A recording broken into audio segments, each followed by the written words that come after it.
So yesterday when I was going through my email, I saw an advertisement, which I usually just skip the little ads that come up. But this in particular one was from retrofighters.com advertising a new controller, which is the BattlerGC Pro. And I guess it's an introduction to their Pro series they're going to start doing. And I've been kind of in the market for a wireless modern GameCube controller to use for my GameCube, especially for Game Boy player games, like playing my Game Boy games on it, because the D-pad on the normal GameCube controller is a little bit small, kind of as you can see there. And I saw this one and it looks nice. And before we go into all the details of it, I want to kind of go down and show you the kind of their earlier models of it. The first one I saw, which I actually had pre-ordered, was the BattlerGC, and the D-pad looked nice, and I was like, oh, okay, let's get this one. But the release date kept getting pushed back, so I eventually canceled it. And then I saw that they released an option for the kind of diagonal sticks. The D-pad looks a little bit smaller, and I'm like, I like this one better, but the D-pad's smaller, and that was the whole point. So I kind of fell off, and also the analog sticks, like, it didn't completely feel like a GameCube controller, or I guess look like one, since I've never bought one. And then they send me this email for the BattlerGC Pro. I mean, and just look at that. They got the left analog stick is just, it looks exactly the same, and then the C stick. They never do the C stick. Like all these GameCube controllers I see, I rarely see this. I mean, I guess this one has it, the Duelist, which is only $20. But I once I saw the analog sticks and the buttons, and even that transparent crystal look, I had to click on it. So, and this is what comes up. It's the BattlerGC Pro, and it is $59.95. And I was like, I kind of thought about it the other day. I was like, I don't know. But then I started looking at the specs of it. And if we scroll down a little bit here, well, first let's go ahead and watch the little video they have of this. I mean, come on. USB-C, as you can see there, that nice crystal look. The buttons just look like exact. And it looks like two Z buttons on the top. Looks like a nice juicy D-pad, and they don't really show too much. It's just kind of give you a little look of it. They kind of want you to go in and look yourself. So, revolutionary design, and it's saying it's built from the ground up. So, well, let's get into more of the stuff. Okay, the choice is yours, analog and digital trigger input. Now that's something right off the bat. Like, you got to get the analog. You need to be able to play some of the GameCube games that use the analog triggers the original had. Because I mean, these controllers were like, I mean, you couldn't beat just pushing these ones in. Like, you just get that nice little click right at the end, and I just playing Sunshine and whatever, get that exact input off of it. And it says Pro features for Pro performance. From its ergonomic shape, feel, and placement of buttons to its colors and high-tech internal components, every part of the BattlerGC Pro has been thoughtfully engineered to amplify your skill and performance. Well, that's what I need.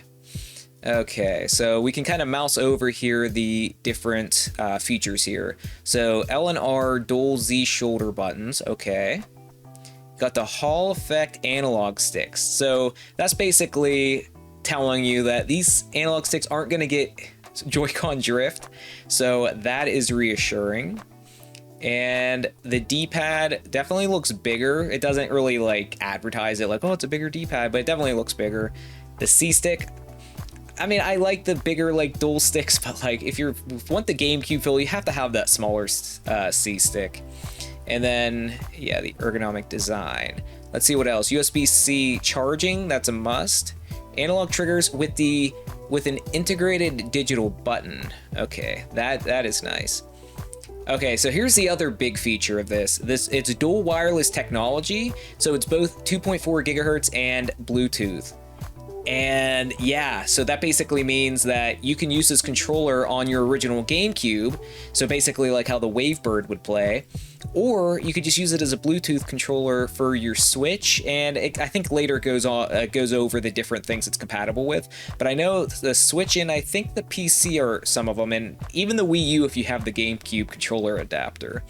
Let's keep going down. Here's some more shots. So it looks like it comes in 2 colors: the purple, the classic purple color, and oh look, you even got the extra buttons on the back here, and then obviously this crystal design I was going over. Now here's a little bit more in depth of the features. Okay, so ergonomic design, compatible with GameCube, Game Boy player, and that's what I needed, the Switch and PC. So those are all things that I would want to use it on. Pro Series Edition, Bluetooth and 2.4 GHz wireless technology, and I would absolutely use it on my Switch and on the GameCube, so that would be nice. And it'd be nice just keeping the dongle in the GameCube and just leaving it there and being able to use it on my Switch outside of that. Okay, so no analog, no Joy-Con drift, full analog triggers. See, there it is, with the click featuring Cal switches, but they have to say with the click, because like I said, with these buttons, you get the, you can probably hear here, you gotta get that clicker. It's not a GameCube controller, I'm sorry. And let's see, D-pad integrated switches, dual Z, okay, that's nice. So when I was looking at it again a little bit later, and I was like, I don't remember seeing rumble, but it says here wireless vibration feedback. Hopefully the rumble's good. That's always like, the original GameCube controller had really good rumble, so I'm hoping that's nice. And then added player 1, player 2 back buttons, rechargeable battery, obviously, LED battery, status indicators, 30-foot wireless range, that's pretty good, and 10 hours of battery life per charge. I feel like that's pretty good. I mean, you kind of get spoiled with the Switch Pro controller, and then even if you look back at the Wii U Pro controller, we're at like 80 hours. But I mean, I feel like I usually don't have a session longer than 10 hours to basically go back and charge it. And then, yeah, the purple and crystal are the only colors, so hopefully they come out with some other colors like the spice orange, but I like the 2 colors they're coming out with here. And it doesn't say, I didn't say it anywhere here, but basically, if you're interested in these controllers, the crystal color, I guess it's a limited edition and there's only 2,000 pre-orders. It's what I pre-ordered. So yeah, so when this comes out, I'll probably do an unboxing and a review of it because I'm pretty excited for it. I've been holding off on getting a GameCube Wavebird-esque controller because I've been wanting a wireless one for my actual GameCube, but it's just kind of icing on the cake to be able to play this on the Switch. Now, one of the other controllers, well, the first Retro Fighter controller I got, which is basically the reason I have faith that this is gonna be good, even though I didn't get these ones, is here. I got the Brawler 64. This is the wireless edition. So I never really got to test their wireless technology to see if it's like pretty good, but I heard good things about it. I have the Brawler 64 wired edition, which I like because it comes with a really long wire, and I love this controller. Like, if I'm playing Smash or something on the 64 with friends, like, I opt for this controller because the hardest thing for me playing 64 games was finding a third-party controller that had a good analog stick that worked good with 64 games, because the 64 had such a specific analog stick with the sensitivity and everything that, like, nothing felt right. Nothing felt like it fit with the games, because I feel like it was just so finicky with how that analog stick controls. This one is the best one I've used. I've used it. I got the replacement analog sticks and all that, and this one is really nice. So I am excited to try out the BattlerGC Pro because this is definitely my favorite off-brand 64 controller. And I also found out that they made these controllers just a Bluetooth edition for the Switch for the NSO Online 64 app. And as you know, or you probably know, you can't change the button layout for 64 games on the Switch NSO app, which is very unfortunate because the button placement is really important when you're playing some of those games. So the nice thing about getting this controller is the button layout's pretty much the same other than the placement of the analog stick and the D-pad, which doesn't bother me at all. But the C buttons, A and B button, all that, the mapping would be nice. So I am tempted to get one of those controllers as well. But yeah, the BattlerGC Pro, it says on this page, what does it say? Pre-orders close 5/21. So I'm recording this on 5/21. I feel like it said to 20th yesterday, so maybe they're pushing it back. But pre-orders end, I guess, today. I would check. They might just have normal sales going up. But I was reading somewhere, at least when I pre-ordered it, was like, will be available like on the 22nd or 23rd, but that's not the case. I think this controller comes out in October.